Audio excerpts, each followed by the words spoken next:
The price of family. Dates get confusing around the holidays. That's what my brother Alex smirked and said after pulling a fast one on me on Christmas Day. Good luck with your bill, I laughed, shaking my head. 3 months later, my sister Emily texted me, I'm 32. I never thought I'd be the villain in my own family's story. But here I am, sipping tea in my quiet house, phone screen lighting up with their desperate messages. I've turned the volume off, but the dull buzz against the wooden table is enough. They want money. They always want money. I wasn't always the family ATM. Once I was just Sophia, the oldest daughter who tried too hard, the one who got good grades and stayed out of trouble. The responsible one. Little did I know that being responsible would become my prison sentence. Mom's favoritism started early. I remember being 10, standing in the kitchen with a report card full of A's. I'd worked so hard that semester, staying up late to finish projects, skipping Saturday cartoons to study. My heart fluttered with anticipation as I held out the report card. Mom glanced at it, nodded, and said, "That's nice, honey," before turning back to Alex. He'd raised his math grade from AD to AC, and she was smothering him with praise. I'm so proud of you. This deserves ice cream. I stood there, my achievement evaporating like morning dew. No ice cream for straight A's. No excited phone call to Dad. Just that's nice. And back to fawning over my brother's mediocrity. It was always like that. Emily's participation trophy got displayed on the mantle, while my first-place science fair ribbon was tucked away in a drawer. Alex's minor improvements warranted celebration, while my consistent excellence was expected, unremarkable. Sometimes I wonder if they ever loved me for me or just for what I could provide. It started small. Helping Alex with his car payment when he was between jobs. Covering Emily's textbooks when her financial aid fell through. Small acts of kindness that any big sister would do. But kindness has a way of becoming an expectation. I remember the exact moment I realized I was being used. Thanksgiving 3 years ago. Mom was setting the table, placing mismatched plates around the dining room like they were fine china. I offered to help, but she waved me away. Go relax, she said. You work so hard. She was right. I did work hard. 60-hour weeks at the marketing firm. I'd finally made junior partner, but the promotion came with expectations. More hours, more stress, more results. Still, I was proud of myself. Proud of climbing out of our small-town poverty. Proud of being the first in our family to graduate college. Proud of my 2-bedroom house with the blue shutters and the garden out back. I settled onto the couch, listening to Alex and Emily bicker over the remote. At 29 and 27, they still lived at home, still fought like teenagers, still expected Mom to referee their disputes. Sophia, Alex called, not looking up from the TV. Can I borrow $100? Just until payday. His favorite phrase. Just until payday. A temporary loan that somehow always became permanent. I opened my mouth to say no, to remind him about the $200 from last month he hadn't repaid, but Mom caught my eye from the doorway. Don't rock the boat, it was easier to just give in. So I did. I pulled out my wallet and handed him the cash. He took it without looking at me. Without saying thank you. As if it was his right to my hard-earned money. That was the moment. Standing there, watching him pocket my cash without gratitude, feeling my mother's approving nod. That was the moment I realized I wasn't family. I was a resource. The reliable one. The one who would always provide but never truly belong. After that, I started noticing patterns. How they only called when they needed something. How conversations turned to money within minutes.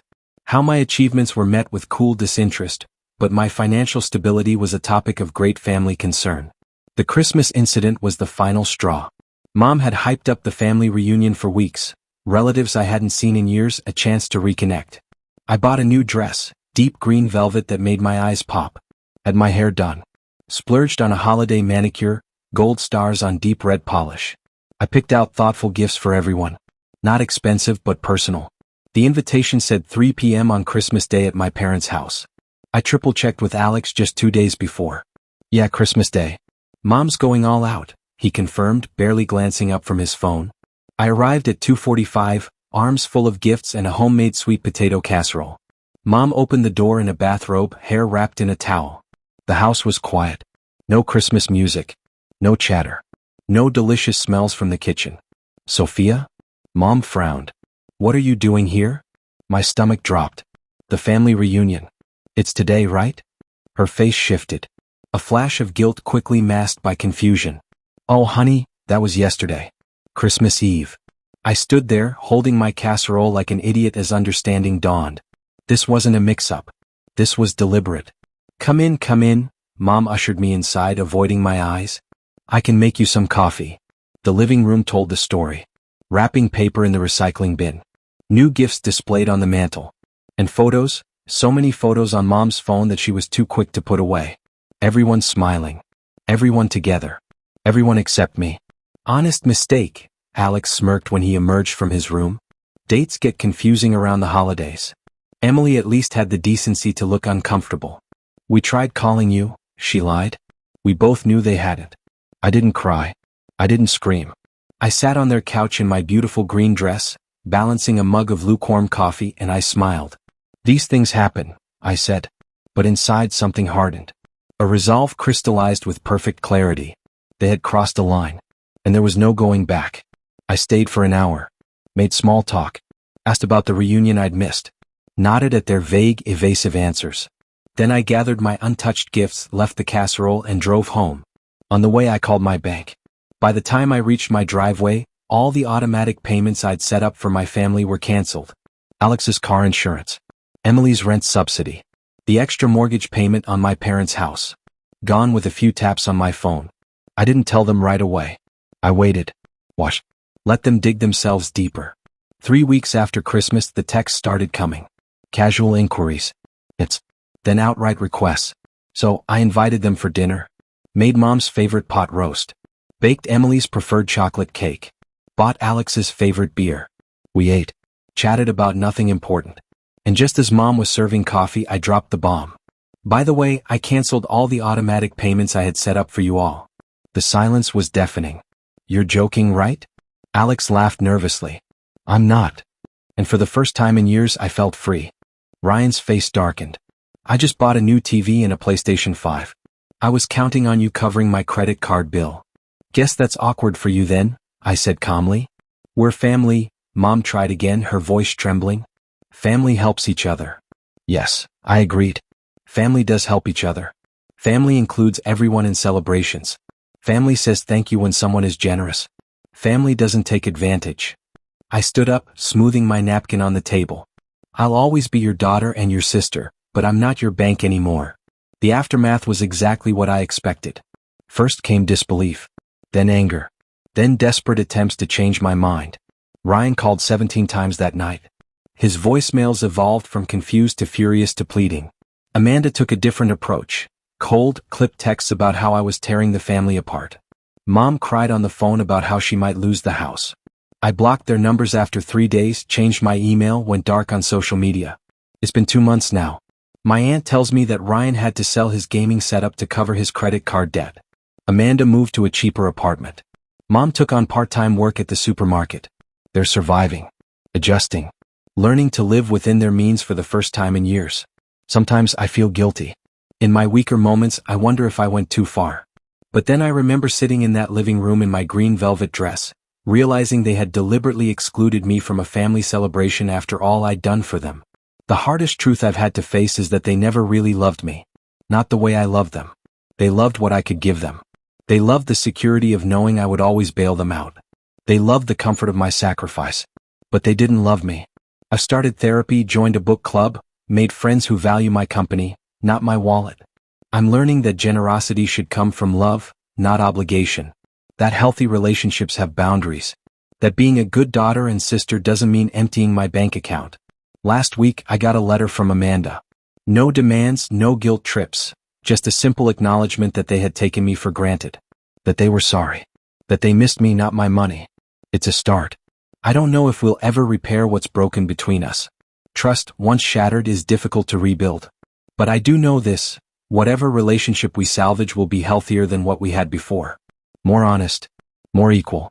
And if we can't build something new from the ashes of what we burned down, then I'll be okay on my own. I've discovered that I'm stronger than I thought. More resilient.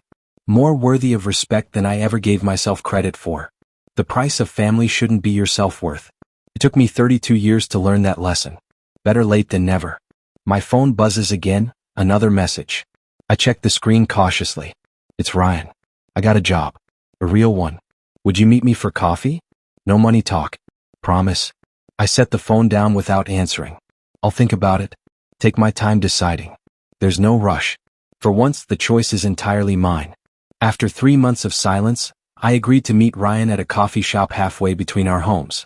Neutral territory.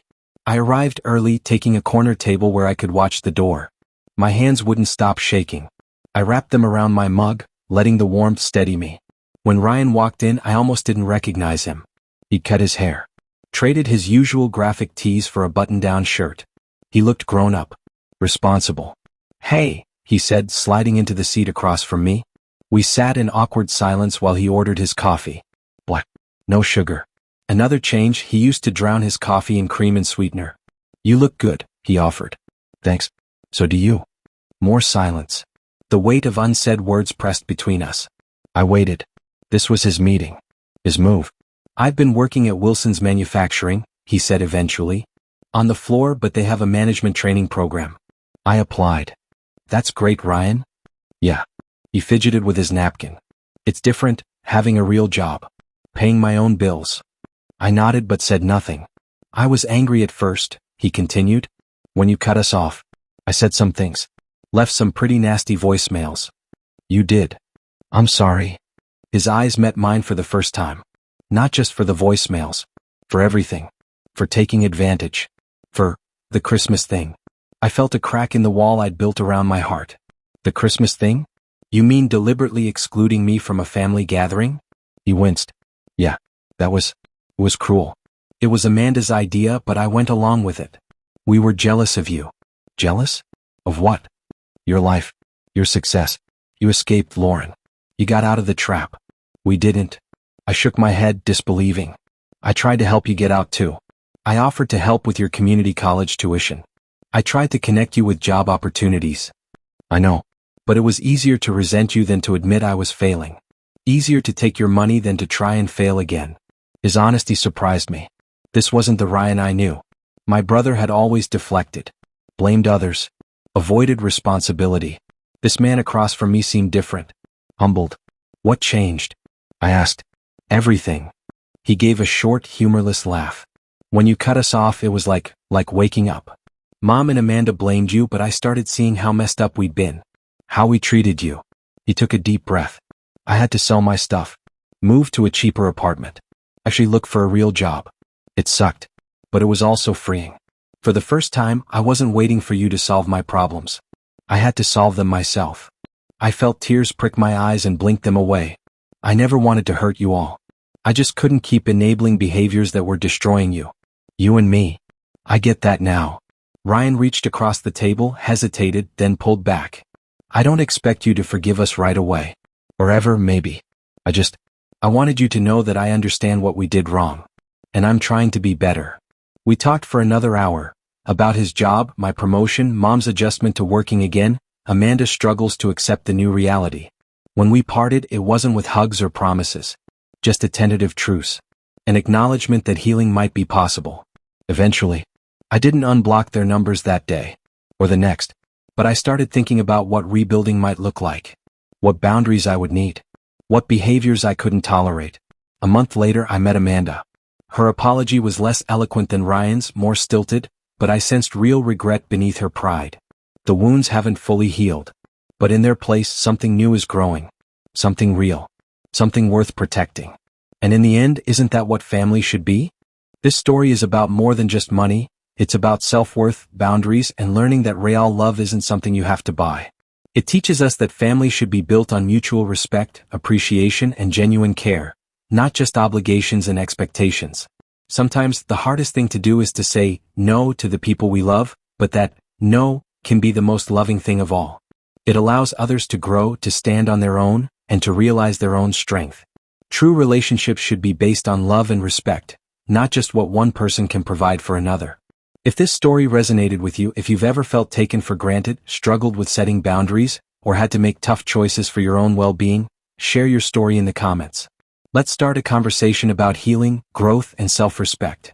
Don't forget to like, share, and comment to help others who might need to hear this message today.